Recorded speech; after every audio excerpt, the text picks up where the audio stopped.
Good afternoon. How are you? Good, how are you? Good, thanks. Thanks for being in touch with AWT. My name is Dom, and I'll be your trainer today. So thanks for filling up these forms. I went through your profile, and I've noticed quite few things. Very interesting things. I've seen that you've been working as a barista for the past 15 years, which I'm guessing you're gonna have an amazing applied communication skills in the workplace. But I think that going through a proper training is, it can be still helpful. So it's a good idea to run through like some basic concepts. I've seen in your profile you have dyslexia, which it can be something sometimes it doesn't help, especially when you writing dockets. I've seen that you wrote down here about that your docket doesn't have to be like too long when you write something. You just have to write a few words. Otherwise, you pretty much lose the meaning or the concentration. So I will be teaching you a few things today that might be helpful for yourself in the workplace. And also, I have changed a bit of the learning plan just because I want to make sure that you fully understand what we are talking about today. Yeah. So before we start, I want to address a couple of things. Okay, so the unit of competency we're teaching today is called Applied Communication Skills, right? Okay, so before we start, this is a couple of things that I need to address. Bit of housekeeping. There's a toilet located at the back area. Food is not really allowed. We're gonna run this session for 30 minutes only, so obviously there's gonna be no break. If you have a phone, please put it on silent. And as I was saying, I've made some little bit of reasonable adjustment to the learning plan just because I want to make sure that you understand everything about this. There will be some material provided. We have Wi-Fi. If you need to be connected to the Wi-Fi, just let me know. There's going to be lots of theory from me, but also I prepared a couple of activities for you to work on. And yeah, you have a drink if you want, it's totally fine during the lesson. I also want to run a bit of WHS, work health and safety. It's very important that we both keep you safe, and I keep myself safe as well. There's a step there, so just make sure, like, if you go into the other room, just watch your step. There's 2 exit doors in case of an emergency, front door and back door. And we've got a first aid kit located in the area, so if something happens, just let me know. We're not working in the kitchen today, so we shouldn't be using any first aid kit, but things happen, okay? And on your right hand side, there's assembly point in case of fire or flooding. Yeah. So thanks for. I'm put my phone on silent mode, sorry. Yeah, of course. Put it on silent. Yep. Amazing. Take it down. Perfect. Thank you. Thanks for doing that for me. So the learning objective for this lesson is to identify. I'm going to teach you how to identify communication requirements in the workplace. Use verbal and non-verbal skill to convey information, and also we're going to go through a bit of written documents that meet organizational needs. So it's going to be pretty much 3 steps. So we're going to go through the verbal and non-verbal skills is the core of the unit of competency. So I really want you to understand that. So why communication is important in the workplace? Because basically working in a cafe, you're talking to customers, right? You need to use your language clearly. You need to, use your grammar clearly. You don't really want to use any slangs because it's not polite, it's not fair to use a slang towards a customer. It's actually rude because he's a customer, he's a paying customer, he's coming to you, so he wants to be respected.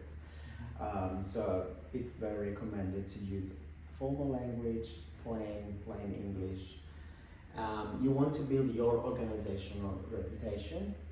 You're working for a cafe, so obviously these people will leave a review at some point. They might leave a review, and we want 5-star review nowadays. This person will be talking to their family, their friends. There's a lot of word of mouth going on. So building your organization reputation, it's really part of the business growing up. You want to prevent misunderstanding. This is a very important part because when we talk about work to someone new to the job role who never worked in hospitality in a cafe, if you have the knowledge and the skill that you can pass to someone else, that person will benefit from it. Okay. Also, another small thing that I forgot to mention. I kept this presentation quite simple, and I use size of letters pretty big because I really wanted to focus on like a few words at a time. I didn't put too much details in it because I understand it can be a little confusing. If you don't understand something, please just let me know. Okay. So yeah, you want to be getting along with your workmates, and also you want to understand what customers want so you can provide a good service. So let's start with the standards of written information, and then we go to presentation styles and communication styles. So standards of written information, what do you want? You want to be clear, right? Clarity is the very first thing, so no slang. Spelling, grammar, especially if you're typing an email. I'm pretty sure you've been working in this industry for 15 years. I'm pretty sure you have a lot of emails to reply to. You always want to use a professional tone and style. The format and the structure of, for instance, an email has to be like pretty clear. You want to follow some bullet points because if someone write an email and ask you 3 different questions, you want to be able to focus on each question and be clear on it.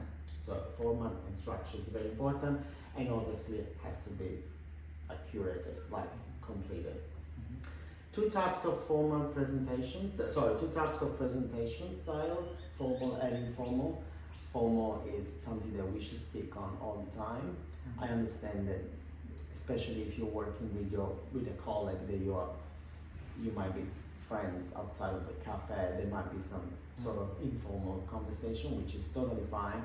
Always remember that it's a cafe, it's a workplace, you want to be professional, right? And it goes to written, spoken, visual, digital, whatever you're using. You may use an iPad, you may use WhatsApp, and it goes into the digital. It can be visual, it can be written, it can be spoken. It's like a big variety of it. And also, last but not least, they want to be communication styles. You should always try to be assertive. So you want to be clear, you want to be respectful, you want to be forward, you want to be like precise. You never should be passive, you never should avoid opinions, you never should like using the body language as in like crossed arms, because you're putting up a wall in that case. So whatever is going to be in front of you, it can be a customer or it can be a colleague. You're not building the process of communication skills. You don't want to be aggressive, you don't want to be disrespectful, because it's not going to go anywhere, or even worse, passive aggressive, when you start using sarcasm or like all of these things. It's really not something that we should stick on. So just trying to be assertive as much as we can. And now we're getting into the heart of the unit of competency. So verbal is the use of spoken or written words and sharing information with others. And there's like two different types of that, of spoken verbal communication. As you can see in here, I put different images because I really want you to like focus even on the images to make sure you understand the concepts. Spoken verbal communication, it can be face-to-face, it can be phone calls, everything that includes like meetings or like Zoom call, we have so many different tools, especially nowadays with like digital meetings. The written verbal communication instead includes emails, text messages, reports. We're gonna go through this at the end of the lesson because it comes out of the how to draft written text. But this is the very first thing that I want you to reflect on, which I also printed for you. I think it's a good idea to have a visual, but also having a paper based, it can be helpful. So basically, let's say this is a docket. So visual order card, right? So this is a docket. So what I would suggest you to do from now on when you're working in a cafe and you're taking an order, it would be a good idea to put on top like cafe and then the food and then the extra, because in this type of, you visualize things differently. So you know that on top of that you got a cafe on top of your list, and then in the second one you have just food, and in case the customer wants something else, you just get some extra stuff to put on it. So that means if you look at the docket, you know already that whatever is on top, whatever is on top is actually a cafe. It can be a latte, it might be like a flat white, and also consider using just the initials. It might be like small cappuccino, SM. Or it can be a flat white, FW.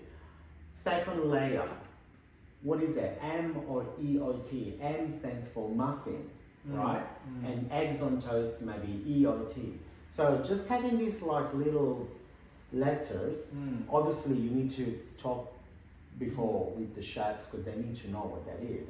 But we helped you to be focused on the docket, right? And that's what you want. When I'm putting my order into the till though, because sometimes in the past I struggle with like spelling and things like that. Oh yeah. So like I can probably mostly remember like what I mean by this. But when I'm putting it in the till, is there a way you can spell check so that there's no confusion in the kitchen?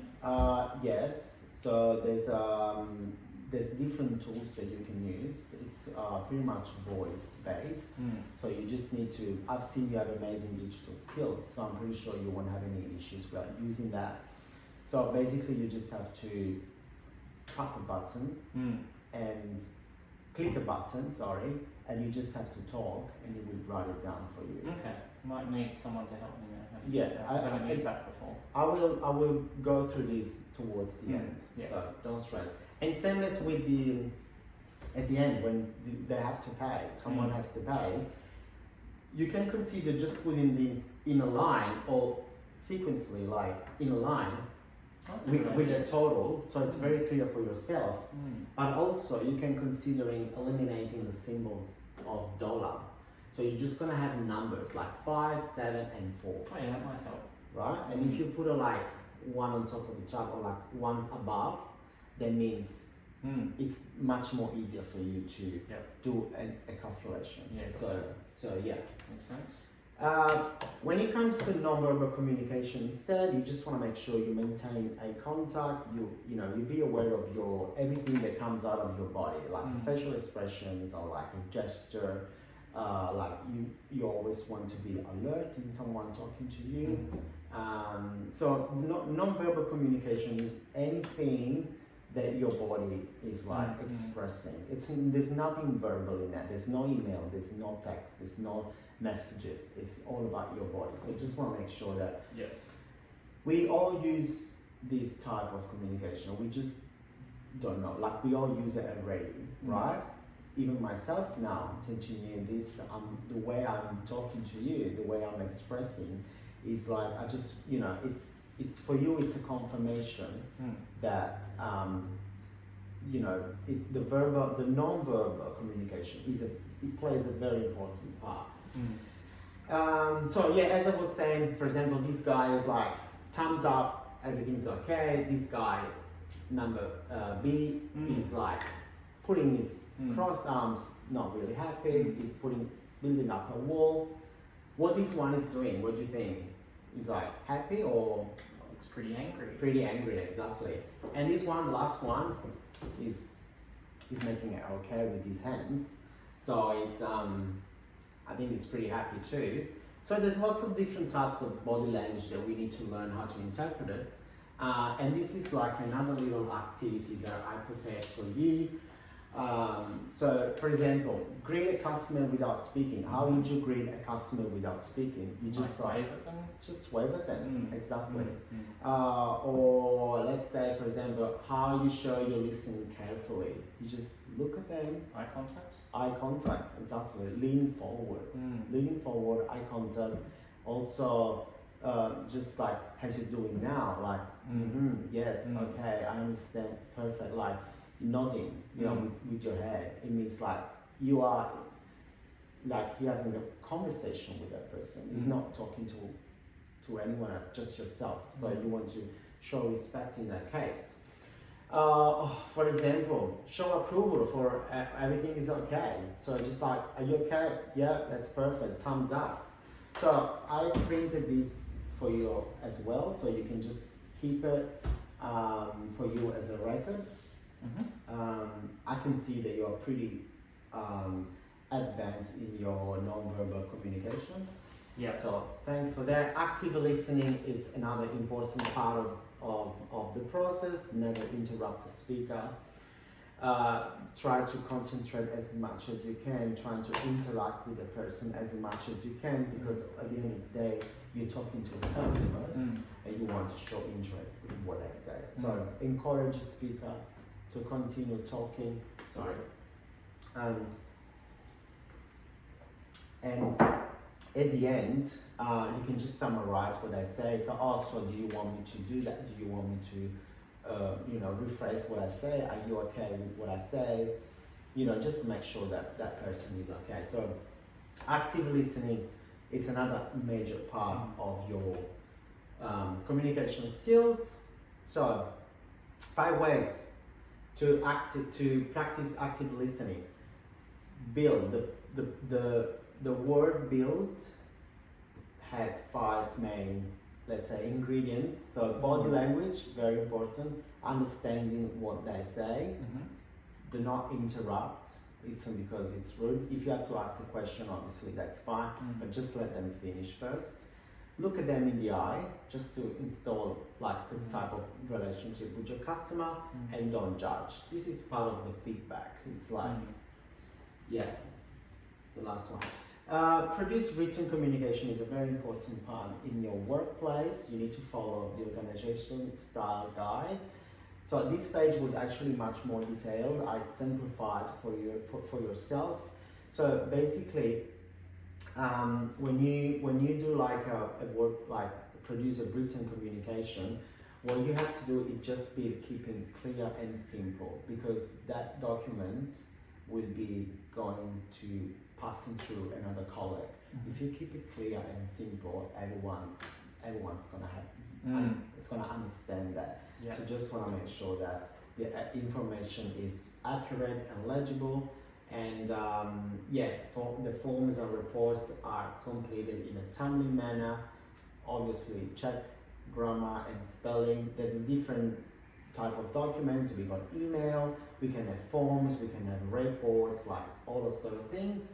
I want to show you, this is pretty much what you guys in the kitchen, or like at the front in the cafe. I'm pretty sure you're pretty confident with this, with the cleaning checklist, menu, incident reports. This is all like a work documentation, right? So I want you guys to be very clear on this And in order for you to successfully complete these work documents, there are three steps that you need to follow. So you need to plan, draft, and edit. This is the three major things. What does this mean? That means, for example, cleaning checklist. Plan. What are you planning? What needs to be clean? What things needs to be clean? How often? Who does it? Draft. Start writing the checklist clearly. So, for example, Maria, she needs to clean tables at 10 a.m. So you are giving a clear information of what needs to be done. And then at the end, you're gonna check your work. So checking the spelling is correct, checking everything's been filled up correctly, and put a signature next to it. So if you follow this plan, draft, check, you will be able to fill up any form, official form in your workplace, right? Another example is the temperature log of your fridge. You guys have a fridge in the cafe. So what do I need to check? I need to check the fridge temperature. It doesn't go over 5 degrees, right?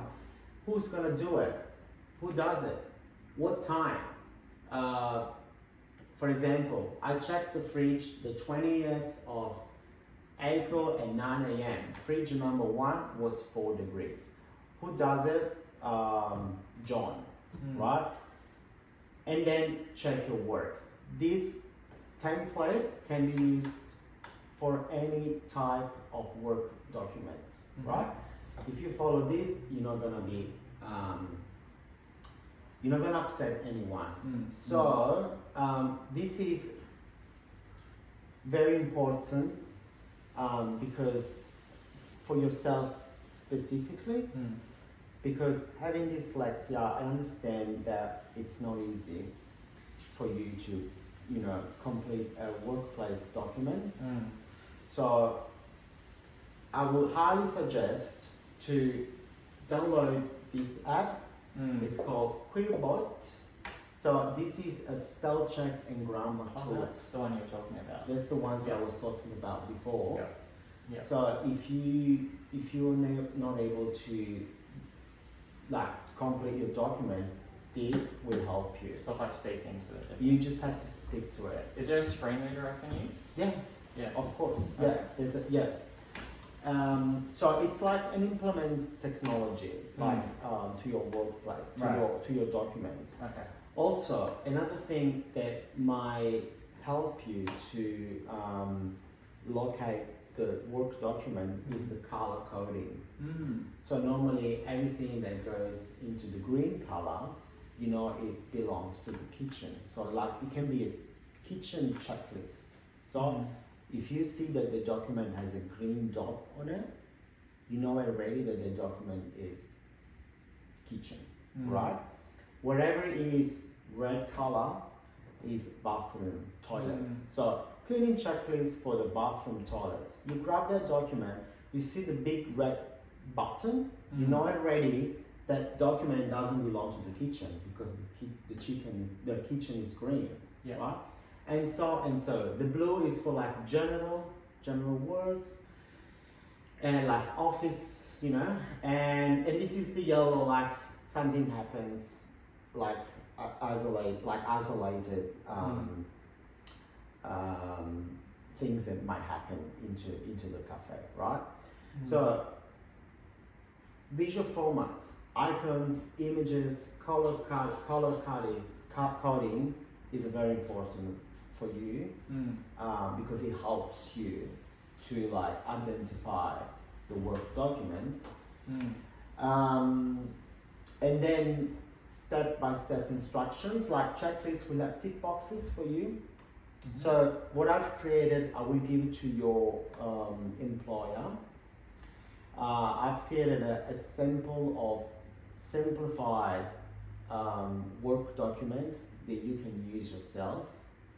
And it will just have some checklists. So you just have to basically tick.